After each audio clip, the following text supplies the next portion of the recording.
verse, Matthew 7:1. They don't know, if you put that number up, they would have no idea. But if you just started it, judge not, lest they could finish it, lest you be judged. Never seen a Bible a day in their life. But if you start Matthew 7:1, trust me, they will finish it. Here's what's interesting. Matthew 7:1, if you just use a little logic here, comes just before what we're reading now. You figure that out? We're in Matthew 7:15, which means Matthew 7:1 just came a very short 14 verses earlier. And those who would manipulate Matthew 7:1 would have you believe this, that basically Jesus said in Matthew 7:1 that you should not judge under any circumstances. Therefore, when we read Matthew 7:15, we have to understand it in the context of not ever judging. Beware, but don't judge.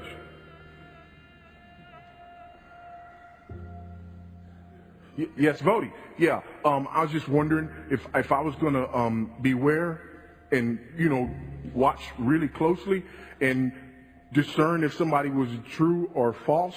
I was just thinking, maybe that would kind of, by definition, be judging.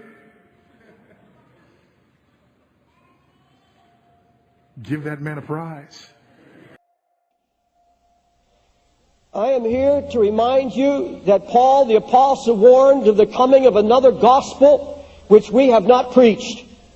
He said there is coming another gospel that's going to preach another Jesus. You'll hear his name. It'll sound sweet, but it's not the Jesus that I preach, Paul said. It's not the true Jesus. Paul was amazed. He said that you were so removed from him that called you into the grace of Christ to another gospel. Folks, listen to me.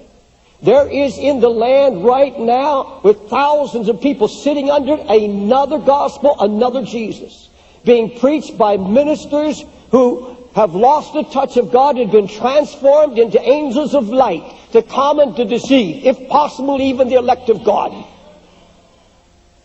Paul goes to warn the church. It's really not another gospel, but it's a perversion of the gospel of Christ, which is really not another, Paul said, but there be some that trouble you and pervert or change the gospel of Christ. He said they're going to change it. They're going to accommodate the sinner. They're going to accommodate their pleasures. They're going to accommodate all of their needs. And they're going to design a gospel with their own Christ, with their own doctrine.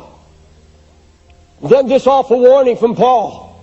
But though we or an angel from heaven preach any other gospel unto you but that which we preached unto you, let him be accursed. Let him be accursed. Folks, I didn't say that. The apostle Paul said it. If anybody preached another gospel, what you've heard, if anyone preached anything but the crucified Christ, if anyone preached anything that appeases man in his sin, that's not the gospel you heard from me, Paul said, and anyone preaches another